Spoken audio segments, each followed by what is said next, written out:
let's try building out like maybe let's say we want to build a dashboard, something like that. So see how easily you can build a dashboard. So let's just create a new page and say dashboard, something like that. So we'll create. Now always remember to first things first, change this to a column, just like that. And then let's open up the component library. Remember that what we want is a dashboard, so we'll be needing like a sidebar. So we can just check out what's going to work for us, what looks more like that. So I am thinking the first one would be nice, and this one too would be nice. So the first one, not the first one, the second one rather, it has like a search box. This is why I'm leaning towards it. So we'll just drag it in like so.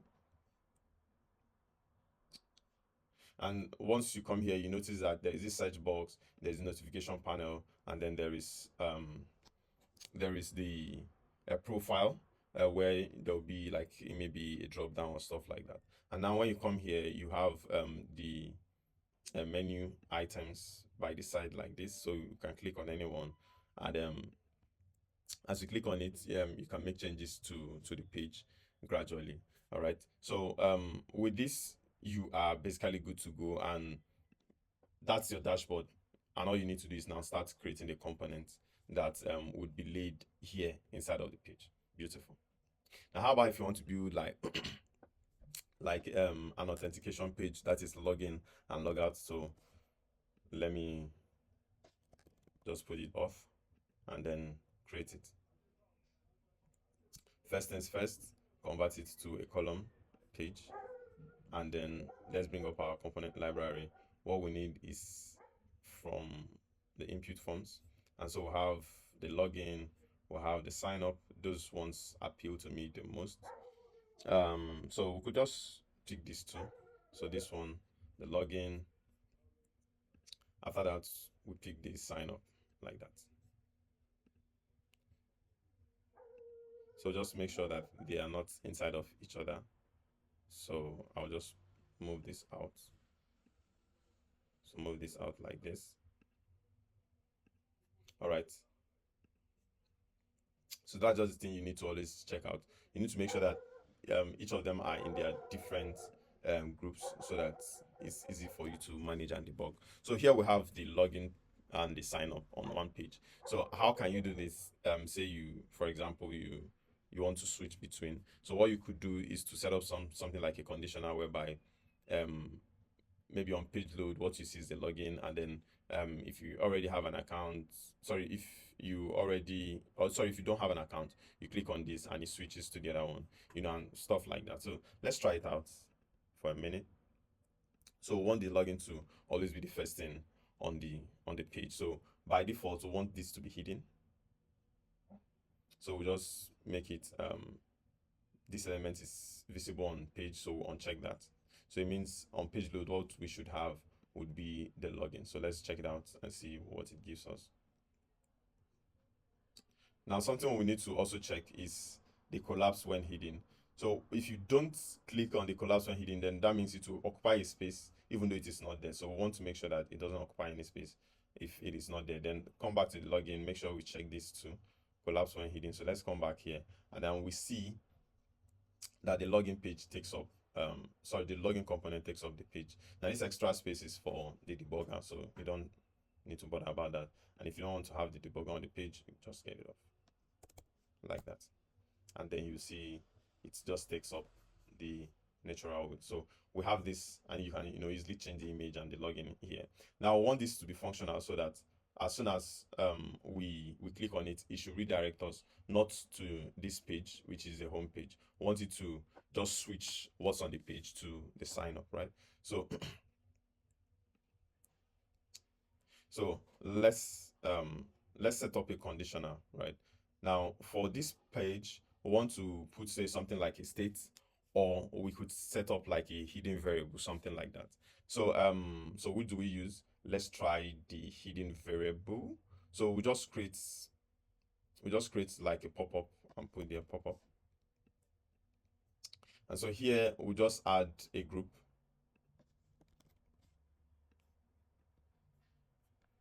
and inside of here I'll add the text. So active um active auth, that should be fine. And what we want here is yes no. So the type of content would be a boolean yes no, like that, and then we leave it empty. Now let's come back here, and so we want it to be that the login page would be visible by default and when the auth is no. So let's come here, conditional, and then let's say we want this group. So let's show the group again. So we want this group. Name of the group is group yes no, but we could just change it to group auth. Sorry, group active auth, something like that. So here in the sign up, we want to set up the conditional saying that when active group active auth yes or no is yes, then this element is visible, like that. And for this one, when active group auth yes no is no, we want this element to not be visible, like that. So this one is visible, this is not visible. Now, something about conditionals in Boolean that you need to take note of is that you need to move from one state to the other. So if a state was at a visible state, it's important that you move to the not visible state. And if a state was at a hidden state, it is important you move not to a hidden state but to a show state. If not, you will just have a problem setting up conditionals. So now that we've done that, let's implement it properly. So let's click on this, create a new account, and then on this create new account, we want to click on the text properly, or rather, let's take up not the group. We don't want just the link. We want to make it a group so that we could add like a workflow around it, not just the link, right? So I'll put this into a group. So make it column container, something like that. And then I'll make the height fit to height. So set this to 10, something like that. And we can do the same thing for the width, right? Then we can now add the workflow around it, right? So let's add a workflow. And what we want to do here is to display data in group. So which group is this one? Group active of yes no. And then here, what we want it to be is set it to yes. So we'll do the same thing.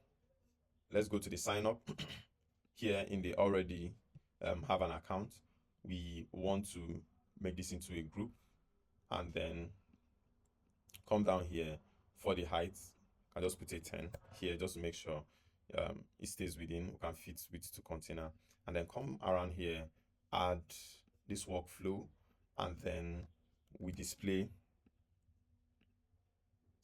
active, and then we set it to no, like that, so that I can switch between both of them. So let's try out what we've built so far. It's supposed to switch between the sign up and the sign in. Let's do a refresh. I think the problem we have, let me change the conditionals so that in the sign up, this happens when this is no, rather, and then this happens when this is yes. I think that's a better route to go. If not, I might need to go set like a default. Great. So it is currently showing sign up. So when we click on this, it should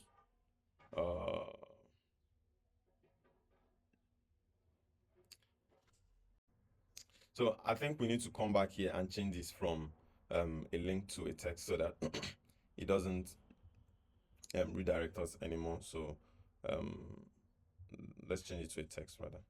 So let's replace it with a text, and let's do the same thing for the sign up. Change this to a text, please. Replace like that. So this should be better this time around. So let's try the auth again. Let's go back. All right. Let's try this again. And then let's make sure we set our conditionals properly. So now it's no longer redirecting. So if you click on it, it should no longer redirect you. So let's come back here and set up our conditionals again properly. So let's also add like a default. So by default we want it to be on no. So I think let's set it up to no. And then let's say that by default we want this to be visible. So when this is no, we want this to be visible when this is no. And then want this one, that's a sign up, to be visible when it is yes. So once again, we went back to set up a default here and put it to no, so that when the login is no, sorry, when the active is no, then this element is visible.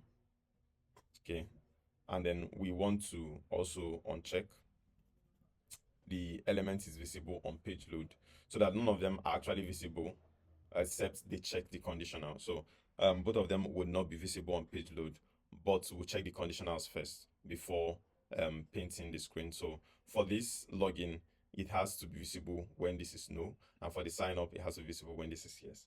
So let's do a refresh. So it is here, and when you click on this, it changes to sign up.